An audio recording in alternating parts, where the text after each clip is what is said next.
Now, having just turned 37, chances are you might be inclined to think down on the new age of your number, but I'm here to inform you today that turning 37 couldn't be any cooler, as the number itself has some very mind-blowing and transcendent qualities, which I will share with you. Now, this all leads me to believe that the holder of such a number, or this number of age, in any sense, is cause for a thunderous celebration, and I'll tell you why. The properties of the number 37 are fascinating, to say the least. According to some ancient sciences, the number symbolized force, capacity, and power, but it was R. Allenby who said that the individual evolution of the cosmic organization of the universe is represented by the number. Now, the 37th element of the periodic table, rubidium, was originally discovered by German chemist Robert Bunsen and physicist Gustav Robert Kirchhoff.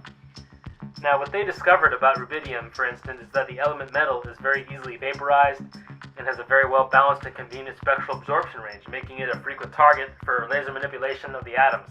Now, if I have any idea what any of this meant, I suppose I would find out that the element's awesomeness is that much more mind-boggling.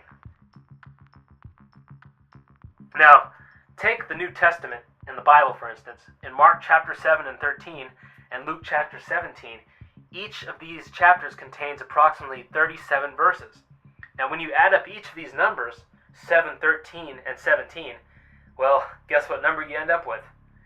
Now, if you didn't think that was spooky enough, the interesting mathematical properties of 37 are more mind-boggling, to say the least. Especially when you consider 1 plus 1 plus 1 equals 3, and 3 times 37 equals 111. Now, coupled with that, 2 plus 2 plus 2 equals 6, and 6 times 37 equals 222. Now, 3 plus 3 plus 3 equals 9, and 9 times 37 equaling 333 is just as frightening. But the number 37 also shares some striking and memorable moments throughout history.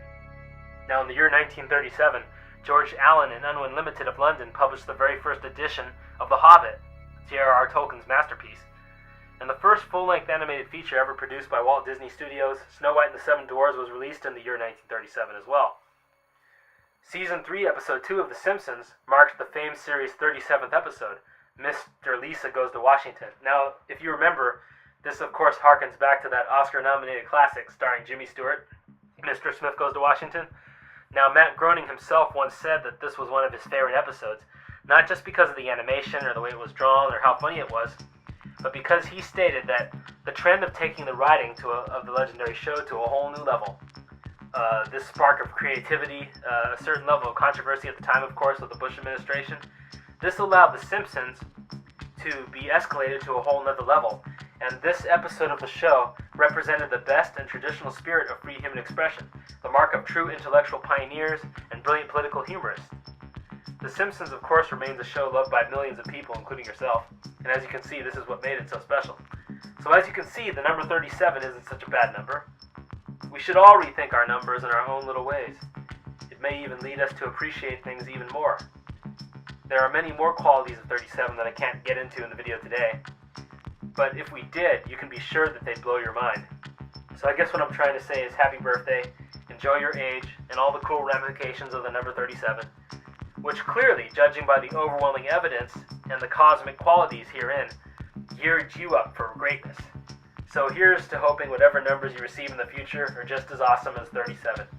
Happy birthday.